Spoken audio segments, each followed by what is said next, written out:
Magaalaa Finfinneetti namoonni lafoon zebiraa eeganiin qaxxaamurree fi ibsaa tiraafikaan kabajne 68 ol adabaman. Finfinneetti namoonni lafoon seera cabsan 68 ol adabamu abbaan taayitaa bulchiinsa tiraafikaa magaalichaadhaa beeksisee jira. Akka daayirekteerri abbaa taayitaa bulchiinsa tiraafikaa magaalichaa obbo Kabbabaa Miidhagsaa jedhanitti namoonni lafoon 68 fi 640 yeroo itti fayyadama daandiin lafoo to'atame dambii cabsuu isaaniitiin adabamanii jiru. Isaan keessaa 30 fi 616 maallaqaan kan adabaman yoo ta'u akkasumas lafoon 37 fi 790 hojii tajaajila akka hojjetan ajajni akka itti murtaa'e ibsanii jiru. Adabbiin kun lafoo bakka qaxxaamura zebiraa eeganiin qaxxaamurre addabaabayii qaxxaamuranii fi ibsaa tiraafikiin kabajne irratti akka murtaa'e ibsanii jiru. Namoonni balaa tiraafikaan miidhaman 80 ol lafoo waan ta'anii fi kana ittisuuf hojiin daandii lafoo fooyyessuu raawwatamaa jiraachuu dubbatanii jiru. Kanaafuu lafoon seera nageenya tiraafikii kabajuun balaa fi du'a konkolaataadhaan qaqqaburraa akka of eegan dhaamamee jira.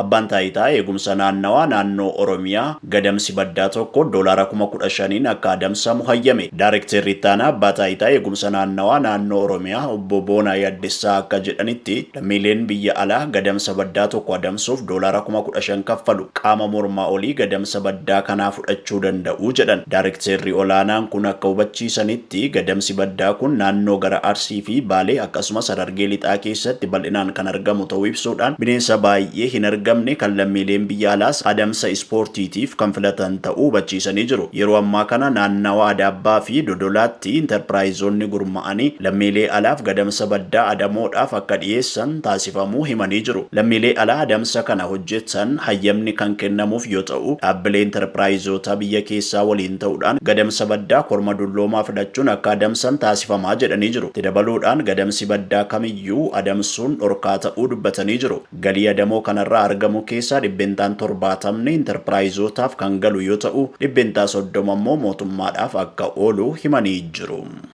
Manni maree bakka bu'oota uummataa bara hojii isaa bara 2017tti labsiiwwan isaaf dhiyaate 55 keessaa labsiiwwan 49 raggaasisuu beeksise.